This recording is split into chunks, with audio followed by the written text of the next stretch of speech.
Monsieur le Premier ministre, chers consoeurs et chers confrères, membres de l'Académie des sciences d'outre-mer, Monsieur le secrétaire perpétuel, Monsieur le chancelier de l'Institut, Monsieur le président du groupe d'amitié France-Cambodge à l'Assemblée nationale, distingués invités. La séance que j'ai l'honneur de présider aujourd'hui est consacrée à la réception parmi nous, dans la qualité de membre associé, de Sa Majesté Preah Karuna Prebat Samdech Norodom Sihamoni, roi du Cambodge. C'est un immense honneur, sire, d'accueillir dans nos rangs au titre de ce collège, dans lequel nous fondons tant d'espoir pour éclairer et conforter notre dialogue avec tous les Outre-mer, le souverain d'un État aussi ancien, héritier d'une civilisation aussi prestigieuse et si proche affectivement de la France que l'est le Cambodge.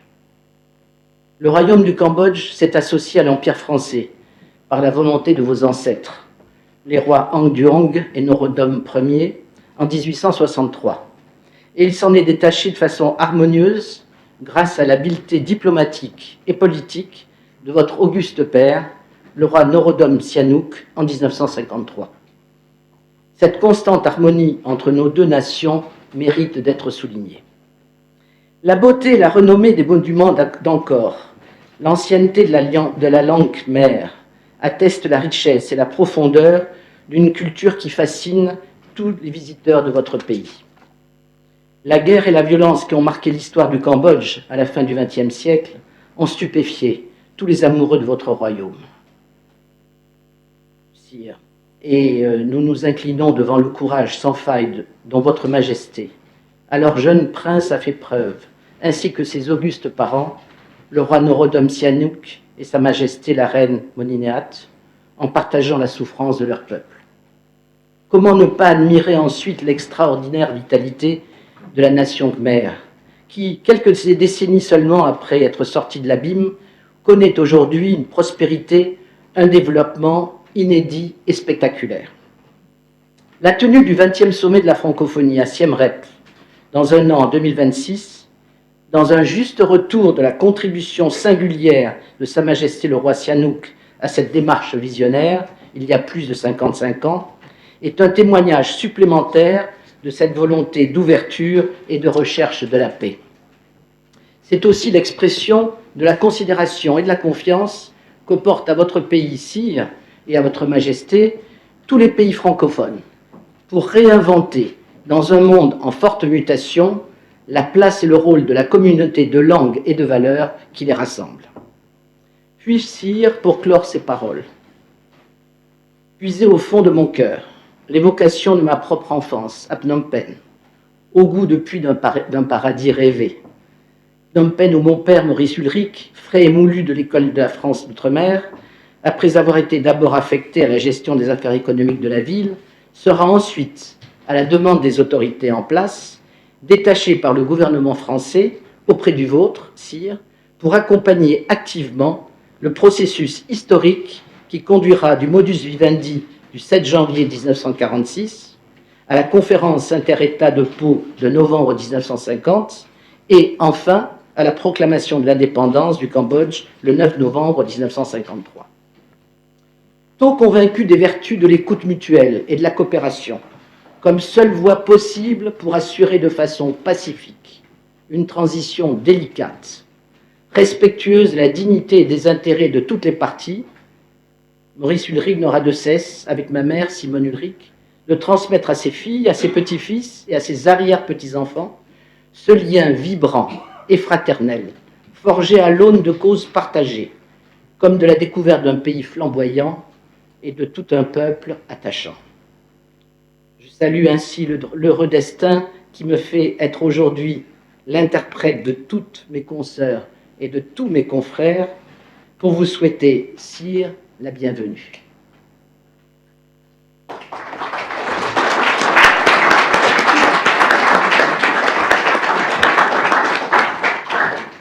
Je donne maintenant la parole à Monsieur le secrétaire perpétuel. Je vous remercie. Merci, Madame la Présidente.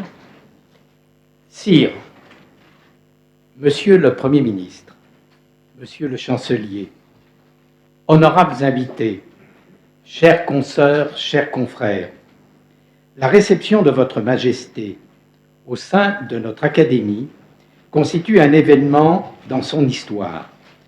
Par respect pour Votre Majesté, nous nous devons de tout faire pour que votre venue parmi nous soit à la hauteur de l'amitié et de l'attachement que nous souhaitons témoigner à votre Père et à votre Mère, à votre royaume et à tout son peuple. C'est pourquoi nous appliquerons pour la cérémonie des règles très strictes. En premier lieu, l'assistance à notre cérémonie est divisée en deux groupes. Au premier étage, dans la salle où nous sommes présents actuellement, se trouve réunie la délégation royale cambodgienne, que je salue, les personnalités invitées, que je salue également, et nos académiciens. Au troisième étage, salle Pierre Génie, du nom de notre ancien secrétaire perpétuel, les amis de l'Académie et nos autres invités qui suivront la cérémonie en visioconférence. Le déroulé de la cérémonie sera le suivant. D'abord, nous confierons le discours de réception à M. Xavier Darcos, chancelier de l'Institut, membre de l'Académie française et de notre deuxième section. M. Darcos, devant prendre part à la séance de l'Académie française cet après-midi, nous quittera à midi, ce dont je vous prie, en notre nom à tous, de l'excuser. Nous aurons ensuite la réponse de Sa Majesté. Une fois que la réponse de Sa Majesté aura été prononcée, nous ouvrirons la porte que voici et notre présidente conduira Sa Majesté à la médaille de l'Académie qui nous attend en salle Bourdary, comme pour tout nouveau membre de l'Académie qui est reçu. Cette médaille, dont l'origine remonte à notre fondation en 1922, porte gravées dans le métal les valeurs fondamentales de notre Académie: savoir, comprendre, respecter, aimer. Cette médaille lui sera remise devant chacune des deux délégations qui accompagneront le roi à déjeuner, offert en son honneur au Péninsula, tout près d'ici. En salle Bourdary, la délégation française se placera à droite aux côtés de notre présidente, la délégation cambodgienne à gauche, du côté de Sa Majesté. La médaille, une fois remise à Sa Majesté, Madame la Présidente et notre confrère Olivier de Bernon présenteront à Sa Majesté les documents d'archives et les pièces muséographiques qu'ils ont sélectionnés à son intention. Les deux délégations seront invitées à se placer en parallèle en laissant dégager la table où seront présentés documents et pièces. Au préalable, les personnes jusque-là cantonnées dans la salle Pierre Génie au troisième étage seront descendues pour pouvoir assister à leur tour à une partie de la cérémonie. Et lorsque cette disposition aura été mise en place, eh bien, nous passerons à l'assistance présente dans la salle qui sortira pour se joindre au groupe et assister à la cérémonie. Je vous remercie de votre attention et vous prie de me pardonner ces détails humblement pratiques, mais néanmoins nécessaires au bon fonctionnement de notre cérémonie. Merci.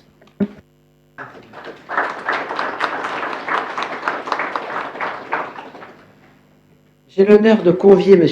Xavier Darcos, chancelier de l'Institut, à prononcer son discours de réception de Sa Majesté le Roi Siamoni au sein de notre Académie.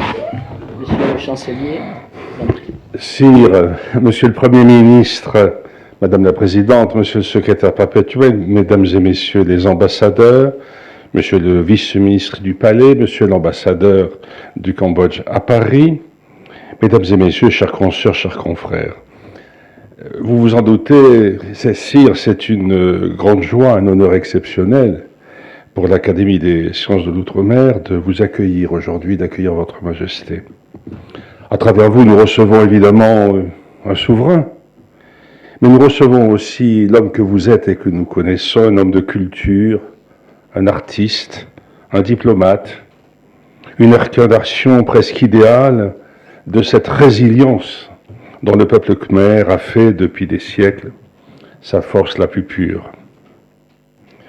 Né en 1953, fils aîné du roi Norodom Sihanouk et de la reine Monitéat, vous appartenez à une lignée qui a marqué l'histoire du Cambodge et aussi celle du monde. Votre enfance d'ailleurs fut placée d'emblée sous un double héritage. Excellence de l'éducation française, qui pourrait le contester dans ce pays, reçue au lycée Descartes, à Phnom Penh, et fidélité aux arts que votre père, immense figure politique et culturelle, n'avait cessé d'encourager en vous. Très jeune, vous découvrez Prague, cette ville où l'Europe centrale déploie son génie musical. Là, à l'Académie d'art musical, vous développez une vocation peu commune, celle d'un prince pour qui la danse et la musique sont d'abord une ascèse. Vos professeurs tchèques évoquent un élève brillant, studieux, silencieux, presque secret, qui travaillait jusqu'à la nuit. Déjà ce solitaire appliqué, dont la force réside dans la discrétion. À l'Académie d'art musical, vous présentez en 1975 une thèse consacrée à la pédagogie artistique au Cambodge, thème déjà visionnaire quand on connaît l'importance que prendront plus tard les métiers de la culture dans votre vision du développement national. C'est alors qu'une violence inouïe de l'histoire frappe le Cambodge.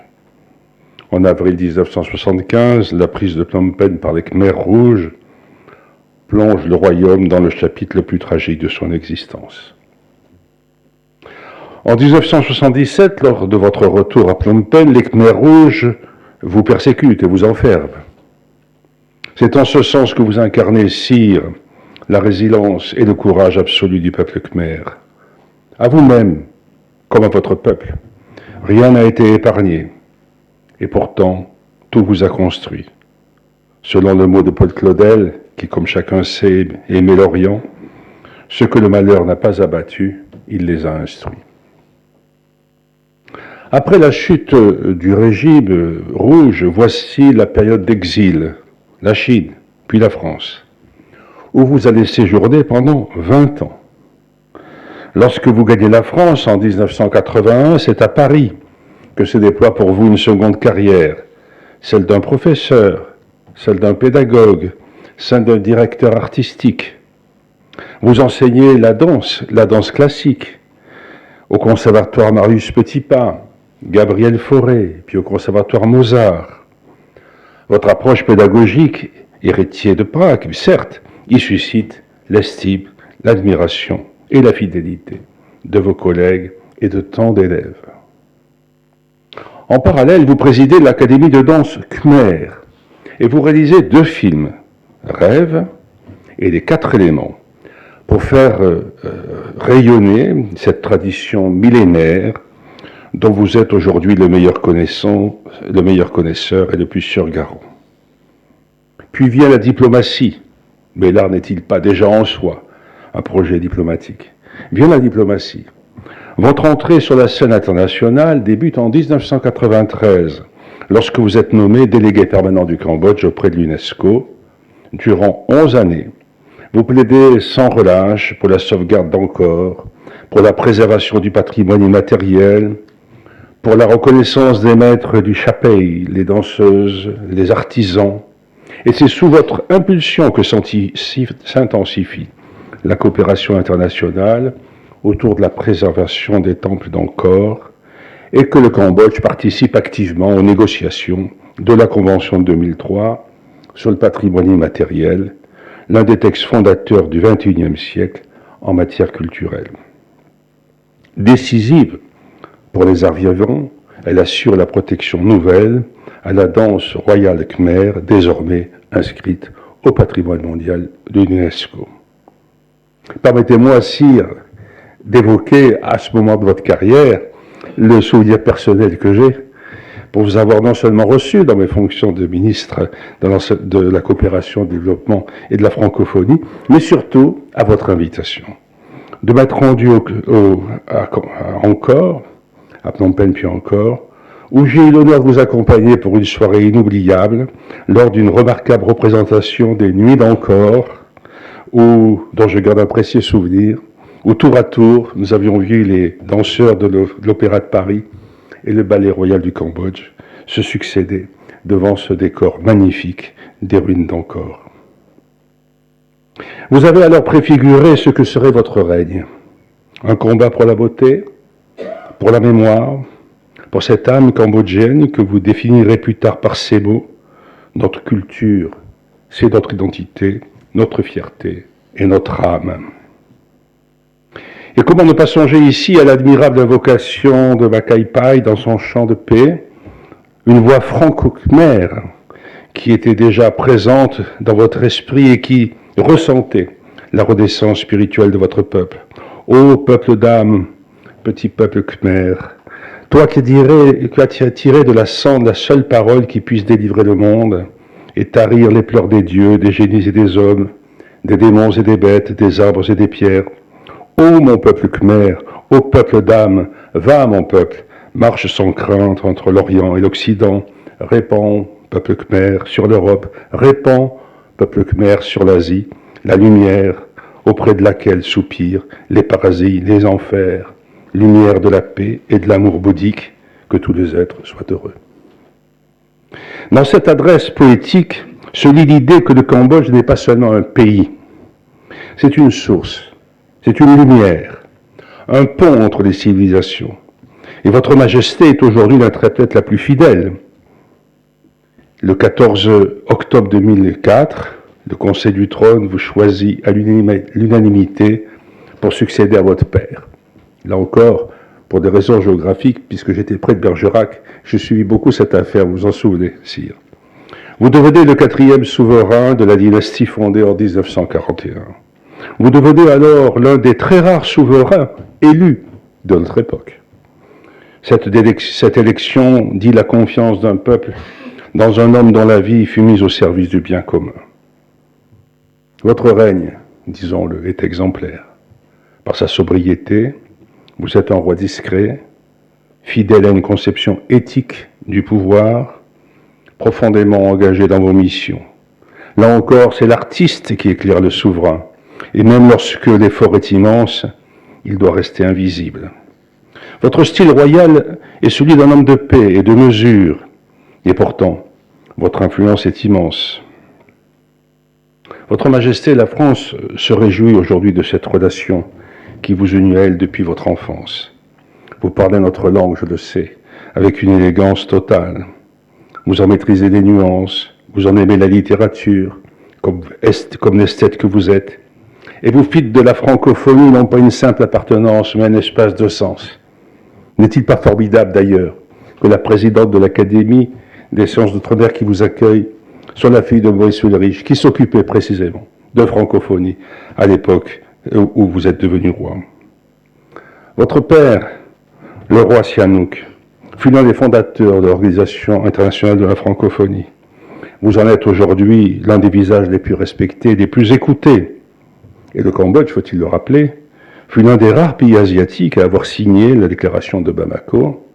Et c'est sous votre impulsion que Phnom Penh accueillera l'an prochain le 20e sommet de la francophonie. La France, de son côté, a déjà largement reconnu vos mérites, vous êtes grand croix de la Légion d'honneur, et surtout, notre Académie, c'est le chancelier de l'Institut qui parle, notre Académie des inscriptions et belles-lettres vous a élu membre associé étranger en reconnaissance de votre rôle essentiel dans la sauvegarde du patrimoine khmer.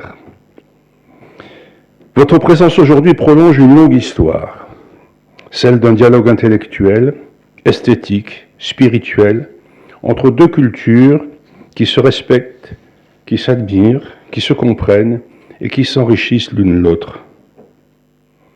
Votre Majesté, nous ne recevons pas seulement un roi, ce qui est déjà extraordinaire, nous recevons un témoin de l'histoire du XXe siècle, que vous avez traversé dans ces sommets, Lorsqu'enfant, vous suiviez votre père auprès des grands de ce monde, et dans ses abîmes, lorsque vous dûtes affronter les Khmers rouges.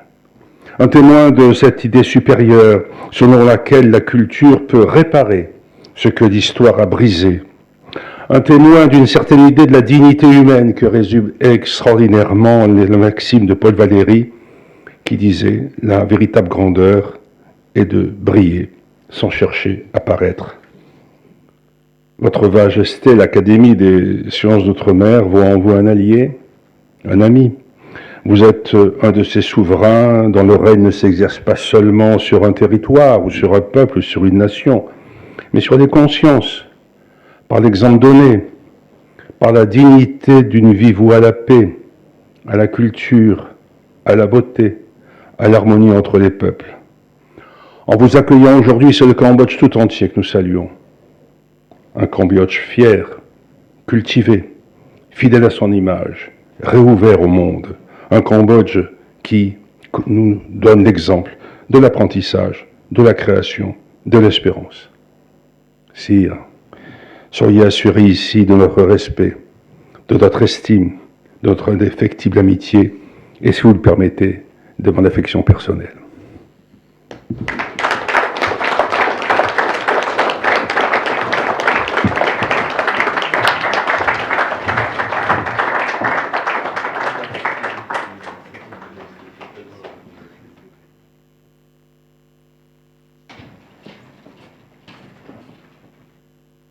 J'ai le grand honneur d'inviter Sa Majesté, le roi Siamoni, à prononcer son discours de remerciement.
S'il vous plaît, veuillez vous asseoir.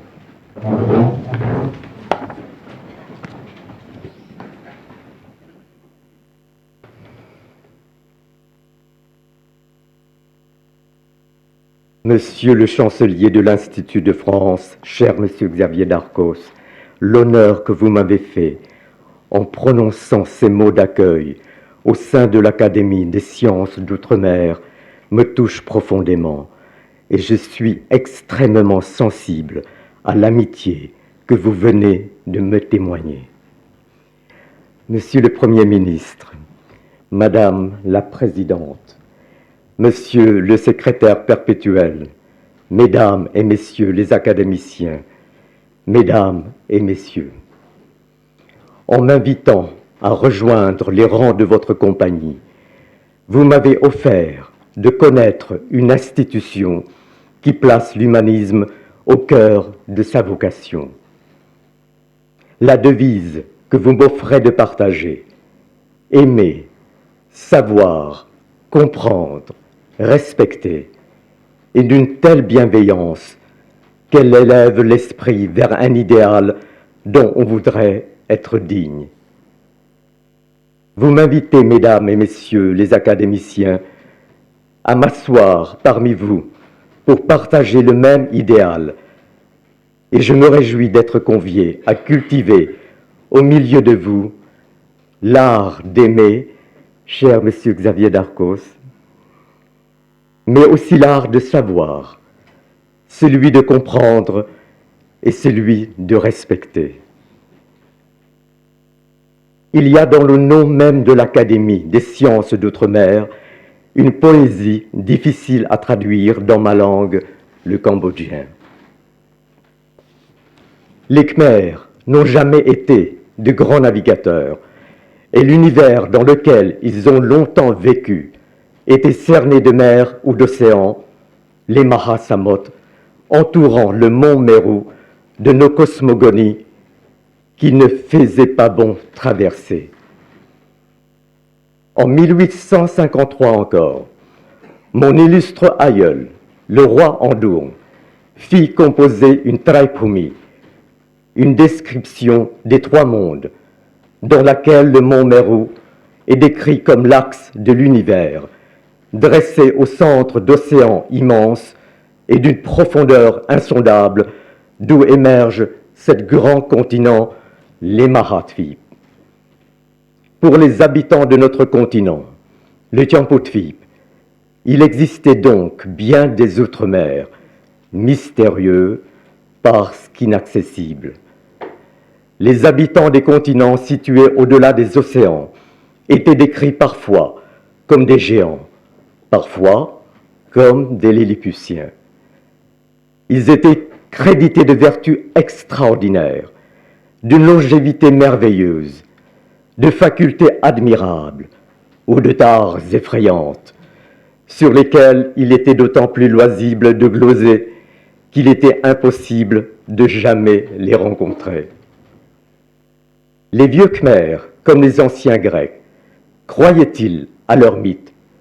Sans doute pas complètement, mais ils vivaient avec eux. Et le Cambodge merveilleux n'a fait l'épreuve du désenchantement du monde que très tard, au forceps des idéologies les plus brutales du XXe siècle, comme vous le savez. Le fils aîné du roi Andourn, le roi Norodom, eut de l'outre-mer des notions plus sensibles. En 1872, le gouverneur de la Cochinchine, l'amiral Dupré, mit à sa disposition la frégate Buren, qui le conduisit à Hong Kong, puis aux Philippines. Pour ce souverain khmer, l'outre-mer devenait concret. Le roi put mesurer lui-même l'immense distance qui sépare les continents et la relative facilité avec laquelle les marins franchissaient cette distance.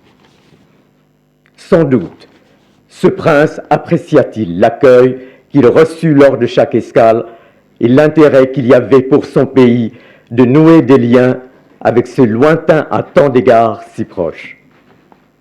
Le résultat le plus notoire de la croisière dans la Méditerranée asiatique que constitue la mer de Chine du Sud fut que le roi Norodom ramena de Manille un orchestre complet de musiciens philippins.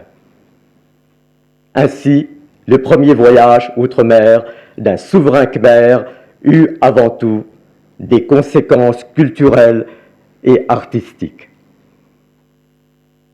En 1906, Sa Majesté le roi Sisovat, fils puiné du roi Andourn, fut le premier à découvrir la métropole, qui constituait en quelque sorte le pendant des Outre-mer.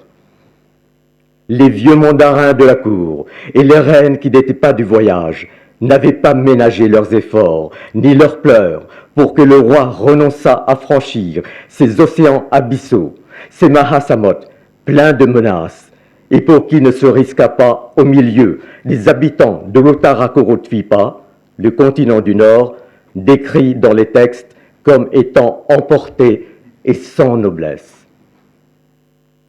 Souverain débonnaire et curieux, le roi Sisovat était avide de découvrir la France, cet outre-mer lointain pour un Cambodgien. L'enchantement fut mutuel. Le roi et sa suite découvrirent la métropole et sa puissance. En retour, ils firent connaître le ballet royal qui allait danser pour la première fois hors du Cambodge. Ce spectacle fut reçu comme un choc. Les danseuses khmères conquirent rapidement le public français, envoûtés par leur grâce hiératique et par les règles d'une esthétique qui place leur art au rang des expressions humaines les plus émouvantes. Chacun se souvient de l'émerveillement d'Auguste Rodin découvrant une gestuelle dont il n'avait pas idée. Mon arrière-grand-père, le roi Monnivon, eut de la France une expérience plus longue, puisqu'il servit dans l'armée française comme sous-lieutenant au 126e régiment d'infanterie à Brive, avant de rejoindre le 2e régiment d'infanterie de la Légion étrangère qu'il quitta dans le grade de capitaine. C'est dire que la dimension militaire de l'outre-mer n'est pas étrangère à ma famille, ni d'ailleurs au peuple khmer, dont quelques braves connurent au cœur des Vosges ou dans les tranchées de Dardanelles, avec leurs frères d'armes de tous les horizons, cette fraternité dans la souffrance qui soude les âmes. Il n'est pas indifférent que le gouvernement royal du Cambodge et la municipalité de Phnom Penh aient souhaité en 2023 relever le monument aux morts de la Grande Guerre que le régime des Khmers rouges avait rasé, sur lequel sont représentés côte à côte, dans la même gloire douloureuse, un soldat cambodgien et un poilu de 14. Le Cambodge a été présent et actif dans l'outre-mer politique et administratif tel qu'il fut structuré dans le texte de la Constitution française de 1946. Le Cambodge fut en effet l'un des premiers pays à donner son adhésion à l'Union française et ma grand-tante, la princesse Yukonthor, désignée par mon auguste père, le roi Norodom Sihanouk, pour représenter son pays au sein de l'Assemblée de l'Union française, on assura même la vice-présidence. Ayant recouvré son indépendance, le Cambodge sera, il est vrai, l'un des premiers États à vouloir cette fois s'émanciper de l'Union. L'expérience politique que les représentants cambodgiens y auront acquise aux côtés de leurs partenaires africains, américains, asiatiques ou océaniens n'aura toutefois pas été perdue. C'est en effet avec les pays qui avaient formé l'Union française que mon auguste père, Norodom Sihanouk, put développer les premières relations diplomatiques du Cambodge indépendant. Il pouvait compter sur des diplomates cambodgiens qui, lorsqu'ils étaient étudiants ou jeunes praticiens du droit international, avaient tissé des liens personnels et chaleureux avec leurs homologues de tous les pays de l'Union française. Bien sûr, la convivialité entre les diplomates de ces jeunes nations était d'autant plus facile à entretenir que leur langue commune était le français. Je sais l'engagement de l'Académie qui m'accueille aujourd'hui dans la cause de la francophonie. Chacun d'entre vous sait aussi le rôle que mon auguste père, Norodom Sihanouk, a pu jouer aux côtés des pères fondateurs de l'Organisation internationale de la francophonie, auquel il était attaché par les sentiments les plus fraternels, notamment à l'égard du président Hamani Diori et de Léopold Sédar Senghor. Mon pays aura en 2026 l'honneur d'accueillir le 20e sommet de la francophonie. Le gouvernement royal souhaite organiser ce sommet à Siem Reap devant les temples d'Angkor qui sont l'orgueil du Cambodge. Je forme le vœu que ce sommet soit un succès et pour que la communauté des pays qui ont le français en partage, selon la formule consacrée, trouve dans l'usage de cette langue, dans ce qu'elle véhicule de valeurs et de richesse d'expression, l'inspiration d'une cohésion renforcée dans le domaine des arts, des études, du commerce ou de la diplomatie. Il me faut cependant faire un constat pour le Cambodge. La francophonie n'y est plus aussi vivace qu'elle le fut autrefois. Jamais la langue française n'avait été aussi présente dans mon pays qu'après l'indépendance, lorsque mon auguste père, Norodom Sihanouk, demandait à la France davantage et toujours davantage de professeurs de français afin, disait-il, en ne plaisantant qu'à demi, que ses compatriotes puissent lire Le Canard enchaîné, symbole caustique de liberté d'expression.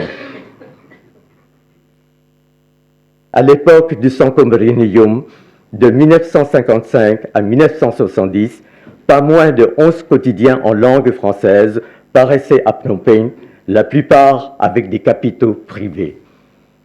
Depuis, la presse écrite a largement disparu au Cambodge au profit de l'Internet, mais force est de constater que depuis longtemps, l'usage du français avait perdu du terrain. Ensemble, nous aurons à réfléchir sur l'avenir de la francophonie et nous tâcherons de trouver un nouveau dynamisme à l'usage d'une langue que je tiens moi-même pour l'une des plus belles du monde, afin que dans les échanges éducatifs, universitaires, culturels, juridiques ou commerciaux, elle conserve une dimension qui n'appartient à aucune autre. Je ne pourrais pas, Madame la Présidente, Monsieur le Secrétaire perpétuel, Mesdames et Messieurs les académiciens, vous tous que je suis heureux d'appeler aujourd'hui mes chers confrères, me montrer aussi assidu à vos séances que je le souhaiterais. Croyez bien que je le regrette. Je m'engage, cependant, à être aussi fidèle qu'il me sera possible à me tenir informé de vos travaux, de vos publications et des événements auxquels l'Académie sera associée.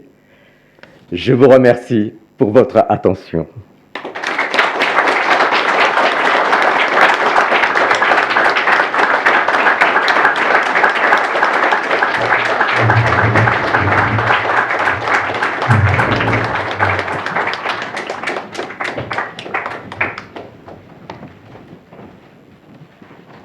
Je vous prierai à cet instant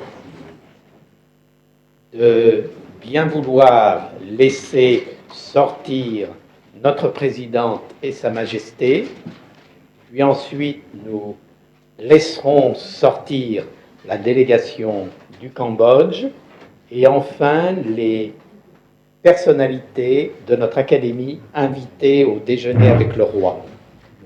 Pour la commodité des déplacements, je propose que les deux délégations sortent par la porte du fond, de manière à permettre à ce que notre présidente et Sa Majesté puissent sortir aisément en direction de la médaille de notre académie que nous allons remettre à Sa Majesté. Une fois que cette opération sera réalisée, nous passerons à une troisième qui consistera pour l'ensemble des personnes de la salle à sortir à leur tour par la porte du fond, de manière à se trouver au fond de la salle face à la cérémonie. Merci de votre attention et je crois que nous avons tenu les temps pour... voilà, c'est parfait.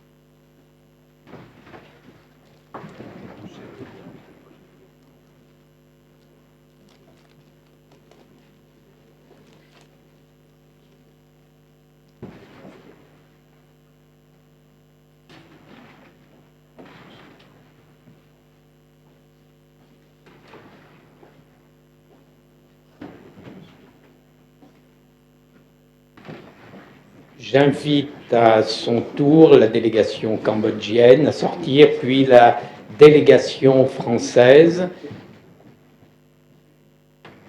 Je prie le reste de l'assistance d'attendre quelques minutes pour le bon déroulement de notre cérémonie.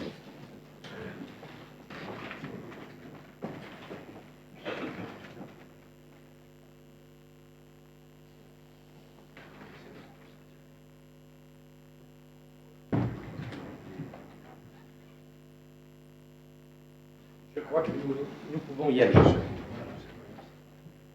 Le reste de la salle peut donc sortir par la porte du fond pour se joindre à l'assistance.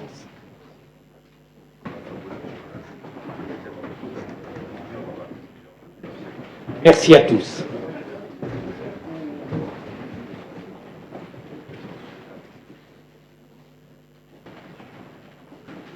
Michel.